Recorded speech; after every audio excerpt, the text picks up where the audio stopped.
monde et soyez les bienvenus dans une nouvelle science parmi les sciences de l'éthique des droits. On va consacrer la science aujourd'hui pour la théorie générale des obligations du contrat ou le Dahir des obligations de contrat DOC. Donc cette science comporte 4 axes. Le premier, donc on va commencer par une introduction générale des DOC. Dans le deuxième axe, on va parler de l'origine et le contexte historique de l'apparition des DOC. Dans un troisième axe, on va parler des sources d'inspiration des DOC.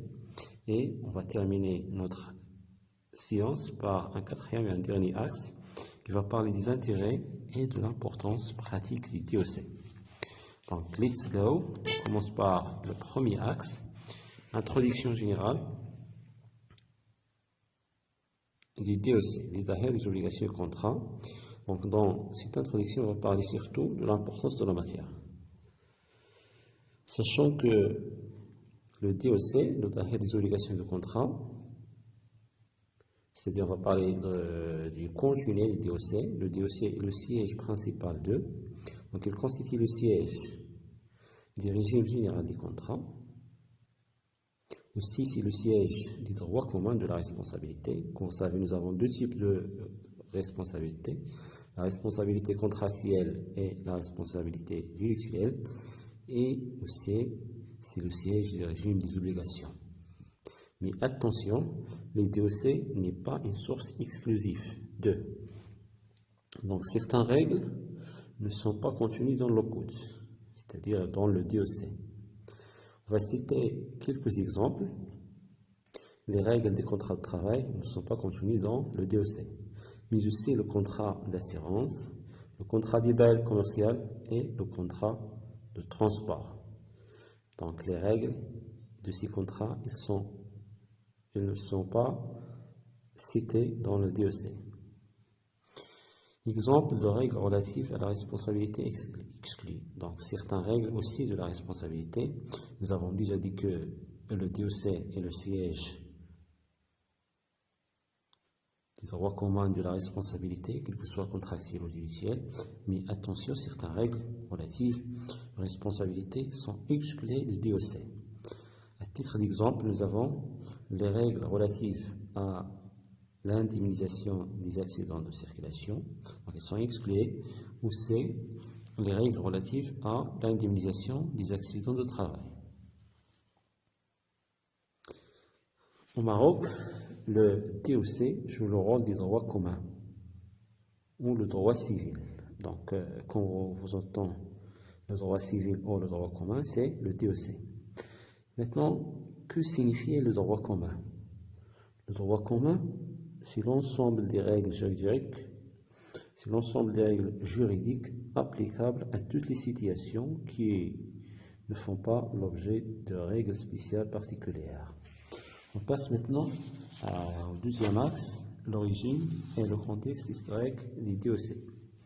La date de naissance ou d'apparition de DOC, c'est le 12 août 1913. Donc, c'est l'époque des traités de protectorat français de 1912. Donc, en contexte historique, nous avons dans cette période un affaiblissement du pouvoir central marocain. Nous avons l'intervention de la France dans l'administration du Maroc. Donc, comme résultat de ce contexte historique, bien sûr, des résultats parmi d'autres, nous avons d'autres résultats, mais on va donner quelques résultats importants. Donc, le premier résultat, c'est la création de tribunaux modernes claqués sur le modèle français. C'est l'influence de l'apparition de DOC dans l'époque de protectorat. Un deuxième résultat, élaboration de textes de loi adaptés aux conditions de l'époque. Ça veut dire qu'il prend en considération les étrangers résidant au Maroc. Donc aussi, le DOC tunisien, la date de l'apparition du DOC tunisien, c'est le 15 décembre de 1906, a servi de modèle au rédacteur du DOC marocain. Mais le DOC marocain n'est pas une reproduction simple du code tunisien. Maintenant, en troisième axe, on va parler des sources d'inspiration de DOC. Donc nous avons à peu près 4 sources principaux. D'abord, le droit musulman comme source, mais une source légère de DOC. Deuxième source, c'est la référence au fiqh, notamment l'école malikite. On va prendre comme exemple qui montre que le DOC marocain fait référence donc au droit musulman et l'école malikite, exactement l'école malikite. Donc par exemple, le contrat entre musulmans qui porte sur des choses qui sont interdites par l'islam, il est nul. Aussi un deuxième exemple, l'interdiction des prêts à intérêt entre musulmans. Troisième exemple, règle de capacité qui nécessite, donc là, nous avons un vice de consentement.